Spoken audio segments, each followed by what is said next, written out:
I'm always keen to really give time for people who actually are, really involved in these types of things to get them on board and chatting. So I want to really welcome today's guest, which is Dave Underwood from SIGTA Training. Dave, thank you so much for being here today. How are you? Very well, thank you. It's been a busy day, but I'm glad to be here, and thank you for the invitation. No, my pleasure. Absolutely. Really, really great to have you here. So first things first, Dave, would you mind telling us a little bit about yourself, but also about SIGTA Training? Who are SIGTA, what do they do, and a bit about your background as well? Okay, well, as for myself, I have worked mostly in engineering.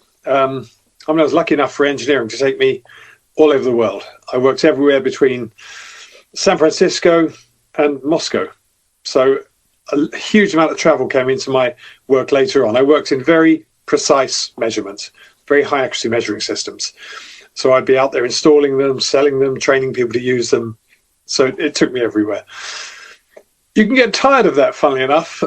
Being away all the time is great at first, but in the end, you kind of you miss home. So I cut out of that and I ended up working with SIGTA. Now, SIGTA are a fairly local training provider. We work mostly in Sussex, a little bit in Surrey, but mostly in Sussex. And we are there to basically encourage companies to take on people to train them as apprentices and to encourage young people, when I go into schools and to careers events, to perhaps apply for some of these roles. In the last week, I have been into the i360, where we are recruiting someone to maintain the i360 in Brighton. You need a head for heights for that one. I've also been with CAE flight simulators, and we're looking for 4 apprentices who will learn to keep flight simulators running. Pretty good job. You can get your pilot's license out of it by learning to keep a flight sim going. They are incredible. They're £15 million each, and you get to fly one every day for about an hour. So we have some incredible jobs locally, so that's partly why I'm here to tell you about those. SIGTA's role in life is to work with these companies and to set up apprenticeship programs which will really develop the young people that apply for these. They're mostly young people that come onto our programs. And we are there to ensure you work towards and get really good qualifications out of this and come out of it as a skilled person. Mostly we work in things technical, but we also will work with business, administration, and it's mostly with the companies we work with because they need the office support. If you think of the office support in a school or in a college, it's a similar thing. It's dealing with inquiries, it's dealing with the maybe the website, with the online presence, all those sort of areas. But mainly we're known as a technical company. So that's it. We've been around a long time. 1964 we started out. So we're a very old company. So yeah, definitely been around for a while. And when you say mostly technical roles then, just for people who maybe might not be so familiar with what that means, is that kind of different types of like engineering? Is that mechanical or electrical? Is there like different kind of... It's all these things. If I talk about typical companies we're working with, you often get a crossover between electrical, mechanical and electronics within one role. If you take, say, the i360, maintaining the i360, anything that's mechanical on there that breaks, you will learn to repair it. Anything that's electrical on there, any of the motors that are running the thing, if they go down, you are there to repair it. So that's kind of an electromechanical role. You could be using spanners, screwdrivers, but also replacing electrical systems. If you take, I mentioned flight simulators. Now they're mostly electrical, so you would kind of learn electrical installation, but not like domestic. This is industrial electrical installation, but also mechanical. If you think of if the seat breaks that the pilots have to sit on, you're there to fix it. But also if the actual system breaks, the electrical or the electronic side of things, again, that's down to you. Now we recruit for the NHS. The NHS, if you imagine all the stuff that hooks up to a patient, that monitors if they're still alive, all the sort of thing in theatre, or the instruments used in theatre, our apprentices are trained to keep all that running. So that's a lot of electronics. all those electronic boxes you see flashing in the background, we train young people to keep those working, as well as all the instruments that surgeons would use. Now, alternatively, in Shoreham, you have a company called Pyroban, and they make explosion-proof forklift trucks. Why would you need them? You don't want to go around an oil rig with a thing that's sparking in all directions like a Dodgem, you know. So this company make fork trucks that don't spark. There's no sort of there's nowhere that they would be setting off a gas rig or an oil rig, or the vapors that come from these sort of processes. Now that role, you're building these things, so it's a mechanical job. You know, you are literally constructing these fork trucks, but also you've got the electrical side of things. So you find a lot of our jobs cross over. Finally, we work in design, and so a lot of these are quite hands-on jobs. But if you're more interested in much more sort of desk-bound, you could be sitting at a computer designing the same systems that I've just been mentioning. So your role would be to design products, systems. You'd have to have an understanding of how these things are made, because you could design something amazing that no one can make. So you need to understand what's going on and what you can produce and the capabilities of the company you're working for, and then you'll be designing products for them. So we go right across the whole board, from electrical, electronics. We've even had people working on the next generation of iPhone. So really, really sort of complex electronics, right through to massive, great big power systems that power the railways and power smart buildings in London. And that would be the electrical side of things. It's a bit of a range we work in on the sort of technical side of things. Absolutely, but it sounds like a very exciting range of stuff. So yeah, thank you for such a detailed kind of explanation. So say, for example, then with you, because obviously you're the training provider, and it sounds like you've got, you know, clients who sort of approach you maybe to be their apprenticeship training provider. Do students or applicants usually go through you, or do they apply directly with the employer that you partner with? Like, how does the application and matching process usually work for these types of things? Whatever route you take, you end up with us. Okay, so if you go to Indeed, you may see a vacancy on there, but it will actually direct you to us ultimately. If you go onto the National Apprenticeship Service website, again, that will direct you to us. So you will end up with us. If you go on our own website, you'll see the vacancies listed. It's a very quiet time of the year because they're just starting to come in, because most of the roles start in the springtime.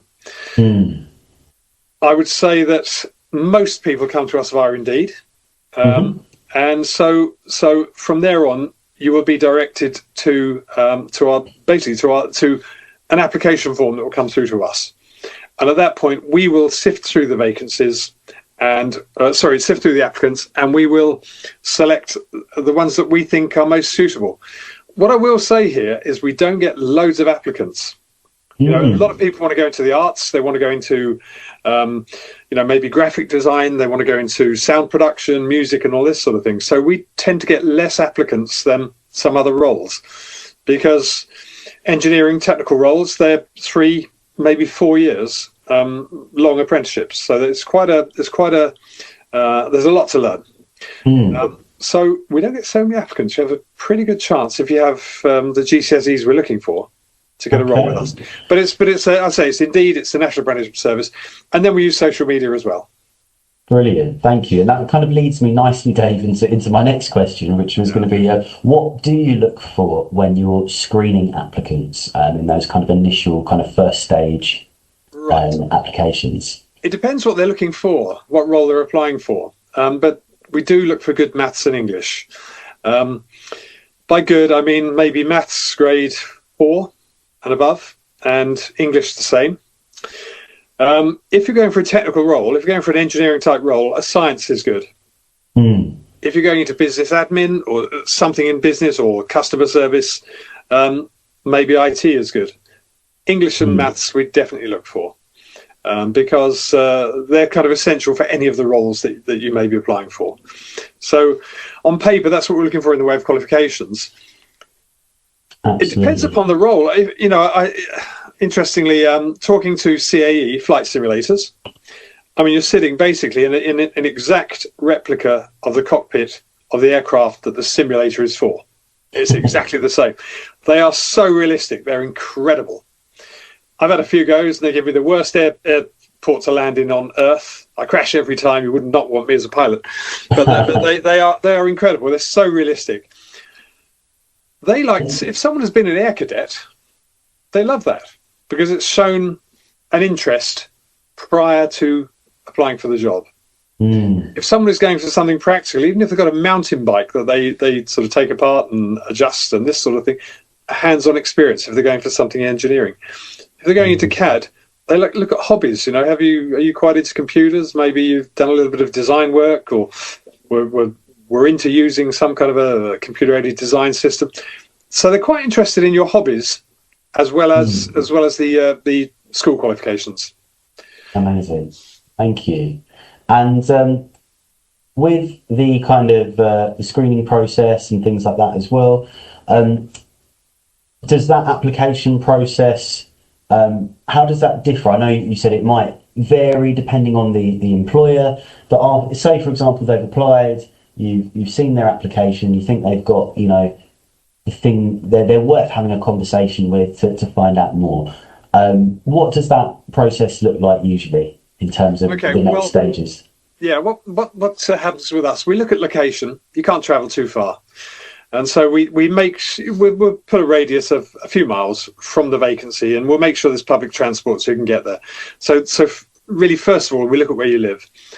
Secondly, we look at what you're interested in, because we also keep a bit of a database of young people who've applied for jobs, and we might say, hey, there's another job here that we think you'd be interested in. So we'll get in touch with you and say, perhaps you'd be interested in applying for this as well. So really, it's about location. It's about qualifications. From there on, we would put forward your applications to the company that's recruiting. Now, we're a membership organisation, so these companies come back to us nearly every year. And when they want to recruit, they come to us. And almost every year, the NHS will come to us, and Pyroban, who make the fork trucks I talked about, CAE come to us just about every year for flight sim techs. So once they come to us, we will put forward your details for that role. From there on, it's down to the company, and if they want to see you, we will ask you to sit an assessment, and that assessment looks at maths, English. If it's a technical role, there's a couple of questions that ask you, can you visualize how things fit together? Your comprehension of things mechanical, maybe electrical. It's just a few questions you answer. It's multi-choice questions. It takes about an hour, and you just sit there and work your way through the questions. And from that, it'll give us an idea of your suitability tied in with your school results. Now, what often happens there is we will look at this and say, this person would be really good in design. And so we might go back to you and say, I know you've applied for this job, but looking at these results, I think there's 2 or 3 other things that you'd be really interested in and good at. So we might suggest other roles that you're suitable for. So that's kind of it. We just put those forward, and then it's down to the company to invite you for interview. You went through in really good detail as to what companies are looking for. And I agree with every single word you said about enthusiasm, about willingness to learn, about being friendly and motivated. They're interested in reliability, that you'll turn up on time. Honesty, taking responsibility. I mean, you kind of talked about this too, but I said at school, any volunteering you've done, if you've been in the Air Cadets, anything like that, they really like to hear something that's gone on maybe outside of school. Absolutely. Yeah. Brilliant. Thank you so much. In terms of the training then, as you are the training provider, how is learning usually delivered for your apprenticeships? Is it online? Is it in person? Is it a mixture? We don't do very much online. That costs us a lot more and takes a lot more of a time. We actually believe that it really works well for... Usually apprenticeship is 4 days. 4 days you're working in the workplace and being trained in the workplace, and then 1 day mostly you'd be nearly always be with us. So we would run what's called the day release, and that's the college side of things. So 4 days in company, 1 day with us. So we'll be spending a lot of time training you, but also we come into the company, and you will be asked to over the program. Part of an apprenticeship means that you will be writing logbook entries. We agree a program at the front end of this of the apprenticeship. And there's a whole load of areas you need to work through, because that makes you a skilled person, that makes you a competent person. A great big long list of things that'll happen over the next 3 years. We don't say go charging at it. There's no point. Just let these things happen. As the job goes along, these things will happen organically and naturally. So when this turns up, you think, oh, that's a really good one for me to do a write-up on. And maybe take a photograph with your phone to drop into it as well. So our training officer will come and see you about every 6 weeks. And we are there to help you get your qualifications, make sure everything's going as it should, make sure the company are delivering what they've promised to deliver. And we're kind of there where you say, I've read this 4 times, I have no idea what I'm meant to do. And our training officer is there to help you understand and get your qualifications. And obviously, the longer you're on the program, within a few months, you know what you're supposed to be doing. But we're there to help you where you're stuck. And you have the same person with you all the way through the program. So you build up that relationship, you'll have the same tutors. So it all kind of dovetails really nicely. It all sort of ticks along nicely. So that's kind of the way that it works. The delivery, there's not too much online. We have occasionally done this for, we had 1 or 2 people who were fairly uncomfortable in the classroom environment. And so we mic'd up our tutor, and we sort of relayed that via video to wherever they were sitting at a computer. So we'll kind of work your way, but normally the best delivery is in the classroom with us. No, I agree. As much as, I like online stuff, and I think it's good for accessibility. I think sometimes with certain things, especially technical things where like you said, you're doing things practically with your hands, wiring sockets, all of this stuff, you do need to be there, don't you, really? You really do. So they come to you 1 day a week, but also sort of every 6 weeks or so, their trainer will come and visit them in the workplace as well, and sort of give them a hand and maybe think about what are some tasks that you're doing that maybe might be good to kind of write about. That's exactly it. We'll look at what work is coming up over the next 6 weeks. We'll talk to the supervisor maybe, find out what work is coming up, and we'll just say this and this and this is really, really good for you to write up on your qualification. Within a few months, you know what you've got to do. You'll really have an understanding of how it all works, and you'll be building this evidence portfolio up. You've got something to refer back to. And that is used at the end of the program, because you have an endpoint assessment, and the assessment is where we look at what you've done over the last 2 or 3 years, whatever the program is, to sign off your apprenticeship. So you're a fully qualified, competent person, whether it's business admin or whether it's anything else. Fantastic. And it's still sort of last one on learning before we talk a bit about kind of progression and stuff as well. If you do have apprentices who maybe need some extra help or adjustments to be made to kind of their course of study, I know you said that, you made that nice inclusion for the person who wasn't that comfortable in classroom. But I mean, is there any kind of typical support that you find that your team give if people are maybe struggling with how it's set up initially? Yeah, there's loads. So at the front end of the program, we run a kind of initial assessment. Really, it's a discussion, and it's about your individual needs. If you're willing to discuss that, if you have any extra sort of help you'll need, and how we can use that to write a program that suits you, a training program that suits you. And so, the outcome is that we'll have strategies in place that will work for you. Typically we have apprentices who are dyslexic, and I can think of one where it was much easier for that person to read clearly printed materials on blue paper. So you produce everything on blue paper for them. We also had someone who was autistic. So at the front end of that, we looked at how to support that person. We made sure they're much more prepared. We made sure they had a real clear understanding of the objectives, so they knew exactly what was going on. And then, timetabling. It might be good to have a timetable set up. They know long time in advance.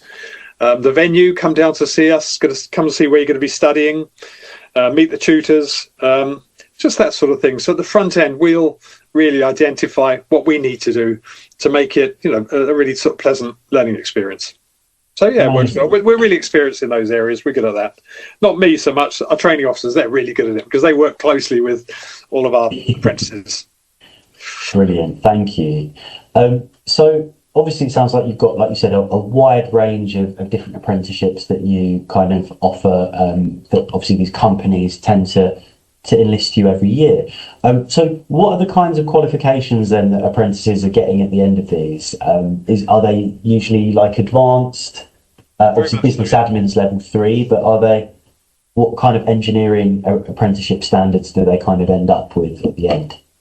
You can take it as far as you like with some of the companies we work with. You would come out definitely with a level 3 apprenticeship standard, which is high. It's above A-level standard, so it's really, really good thing to have.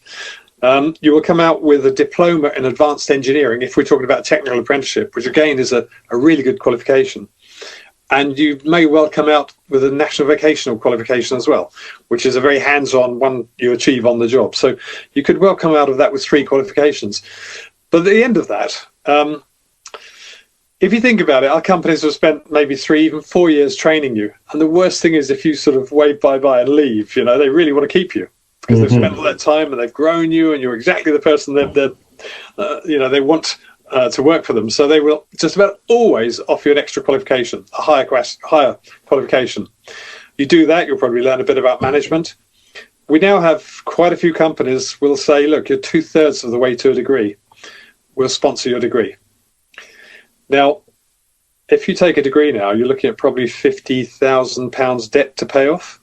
Whereas this way, you're well paid all the way. I mean, even now, we've got a couple of vacancies on our 5 vacancies on our website, and they are paying £20,000 a year when you start. So that's £385 a week, and between that and £400 a week when you start. We have companies paying more than that at the moment. We've got companies offering more than that for 16-year-olds joining programs. So £400 a week is not bad at all. So and that will go up each year, of course. So you will be paid while you're learning. Absolutely. So is it quite common then for people to kind of progress onto sort of higher and degree level sort of after they finish that kind of initial apprenticeship as well? Yeah, more and more. More and more. Quite a few companies do offer this. Interestingly, some people don't go for the degree. They say, actually, I'm doing really well. I'm making really good money. I might come back to it later, but some people don't go for it. But we have several companies that do offer the degrees. I've got to say, I get called into companies, and it might be a company I've never dealt with before. And this happened only a few weeks ago, actually, again. And I'll be talking to the person. I'll say, how do you actually know about us? How do you know about SIGTA? This might be the managing director, the technical director. And the person will say, well, you trained me. I was a SIGTA apprentice. These people are running their own companies. And back in the day, maybe 20 years ago, we trained them, So there's definitely a progression. And let's face it, if you have achieved the apprenticeship, you can do the job. It's not like just coming out of college perhaps with a good understanding of theory, but not actually done the job. With this, you have the practical and the theoretical knowledge. So yeah, it's good. It all works so well, and no debt. Yeah, absolutely, and it must be really nice to sort of see that historical legacy as well of previous apprentices that have gone on to then recruit apprentices of their own, and still stay connected with SIGTA. And that's nice as well. You're not the first person to mention that as well, actually, on this program. So it's really nice to hear that there seems to be a common theme. So I'm conscious of time, and I want to kind of give people the opportunity to ask questions if they have any. So those of you who are on the call, if you want to have a little think about what you'd like to ask Dave, that would be amazing. But I guess my sort of final 2 questions. I'll say first one, Dave, what advice would you give to a student who was trying to decide between kind of that more traditional kind of college followed by uni kind of pathway versus an apprenticeship? Like, what kind of tips or advice do you think you would give to someone doing that, or considering that rather? Well, I guess fact is, uni is not for everyone.